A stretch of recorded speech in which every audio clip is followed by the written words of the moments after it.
Mr. Bates' Sixth Period. I'm Evelyn Gandy. And I'm Olivia Masterton. And this is Fast Course World History.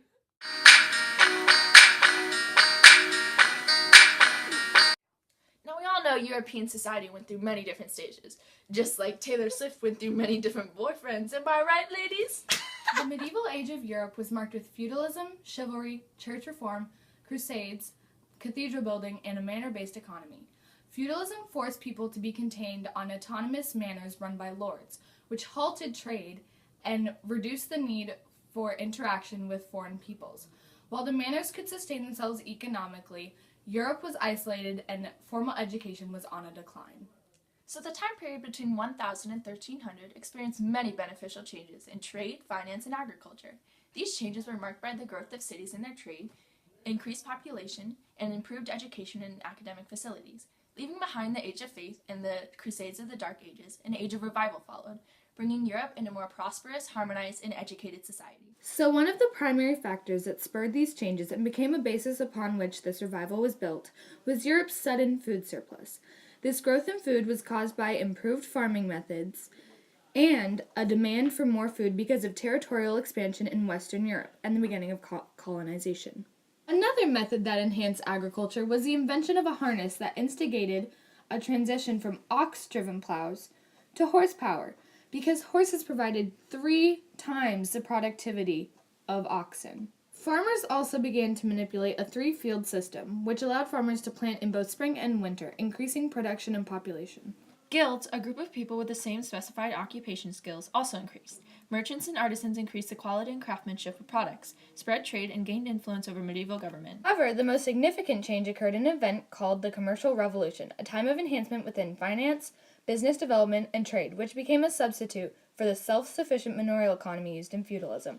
The availability of foreign goods increased, so trade became phenomenally high, making the use of bigger quantities of credit or cash needed, thus beginning the enforcement of letters of credit, otherwise known as bills of exchange, which enabled merchants to not have to carry cash. They are given out by formal associations and newly formed trading firms, which over time evolved into banks. Obviously, these advancements in finance and trade were correlated with many societal changes within Europe. The Commercial Revolution invoked the need for people to welcome more specialized work and to move into cities. While unsanitary, cities and towns provide such tempting social and economic opportunities that serfs broke their legal bonds with their lords and left their manors for cities. As serfs piled out of manors and cities and trade became imperative to medieval life, feudalism slipped farther and farther away. Not to mention, education regained its importance due to the connection Europe had with Muslim scholars beginning the Crusades. Soon, universities were being constructed everywhere due to this new interest in education. Universities strengthened intellectual exchange and the academic community. Common tongue within a country became common instead of the typical use of Latin. Including the Commercial Revolution and the advancement of Europe's economy and social structure, there were 3 main factors that caused a definite end to the Middle Ages in Europe. These 3 causes were the Great Western Schism of the Catholic Church, the bubonic plague that swept across Europe, killing millions, and the 100 Years' War between the 2 great powers of France and England. The 3 main institutions in Europe's Middle Ages were the Church, feudalism, and the Knights' Code of Chivalry. The aforementioned factors slowly broke down these once unstoppable ideas to completely end the Middle Ages. The Great Western Schism was a horrible conflict in the Catholic Church, beginning in the 14th century, that weakened the power of the papacy within the lives of all Christian Europeans. In 1300, Pope Boniface VIII was shocked that the King of France, Philip IV, was controlling French bishops. Boniface issued a document saying that the monarchs must always obey the word of the Pope. King Philip scoffed at this statement, and in response, he captured the elderly Pope and brought him to France. Boniface soon died, and King Philip pushed the Church in Rome to elect a new French Pope. In result, the papacy's office was brought to a new city named Avignon in France, and a French Archbishop, Clement V, was elected as the new Pope of the Catholic Church. As you can assume, this angered many Italians. In 1377, one of the popes residing in Avignon, Pope Gregory XI, attempted to return the papacy to Rome, but died in the process. In response, the Italians elected a Roman pope, Urban VI, so as to keep the papacy in Rome. People of Europe began to riot and protest in confusion. Pope Urban proved to be a horrible choice for the position because of what historians believe to be as insanity. The new king of France, Charles V, noticed this mistake and pronounced Urban's election as void, electing his own pope, Clement VII.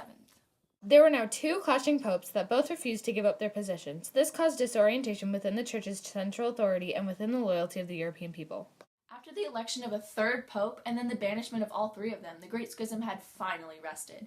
Although there was one true pope now leading the entire population of Europe, many followers had wavering trust in their pope. The Great Schism was one great factor in diminishing the power of the Church in the Middle Ages. The bubonic plague was a terrible and extremely deadly disease that reached Europe in October of 1347 from the distant lands of Asia. Genoese traders sailed into an Italian port carrying with them one of the worst diseases to plague the human race. Most of the sailors coming in were either dead or ill with fever, extreme hysteria, and oozing blood and pus. Blood and pus? Yes, Stan, blood and pus. Okay, guys, so Stan just informed me that it's in fact not the bubonic plague, but the bubonic plague. Thank you very much. It took less than 10 years for the Black Plague, as it was called, to run its course, but its effects were devastating. This disease had spread from Italy along trade routes to Spain, France, Germany, England, other parts of Europe, and North Africa. In total, it killed 20 to 25 million lives in Western Europe, which accounted for approximately one-third of Europe's population. The culprit of this disaster was a bacillus or bacterium named Yersinia pestis. It spread through the bite of fleas and rats, which were present in almost all cities and towns of Europe. 2/3 of the victims that caught the plague died, calling for a lot of chaos within the people of Europe. Many Europeans were scared and confused on what was happening and what to do in this situation. The disease was tearing apart communities and families. Many people would leave their loved ones, and priests would abandon the public just to avoid getting infected. A quote from Giovanna Boccaccio on the horrors of the Black Death.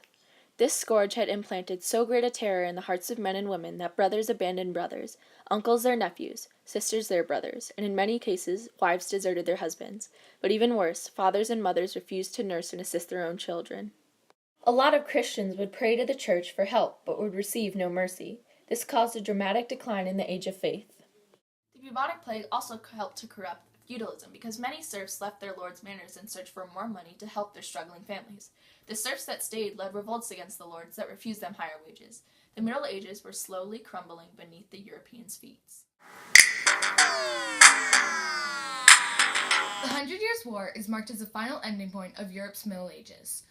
This war was a long struggle between the French and English kingdoms, which lasted between 1337 and 1453. When the last French king died with no successor, there was a question of who would take power. King of England, Edward III, was the closest relative to Charles IV, the late French king, so they opted to take the throne under English rule. The French obviously did not agree with this, so a war broke out. English forces advanced into French territory. Obvious to both kingdoms, France was the power to beat, but as the war went on, the English introduced a new weapon known as the longbow that changed warfare in Europe forever. English forces would let these long-range bows rain arrows on the numerous French armies until they were dead or had fled. Many knights left in fear and abandoned their position and ideas of chivalry.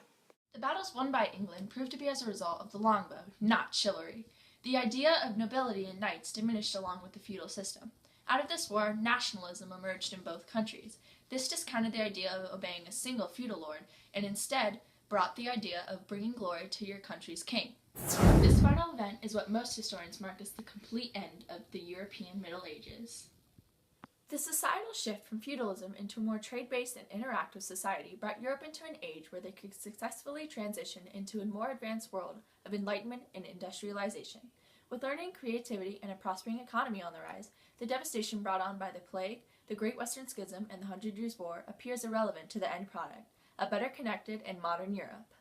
Thank you for watching Fast Course World History by Evelyn Gandy and Olivia Masterton. And please don't comment below because we do not have a comment box.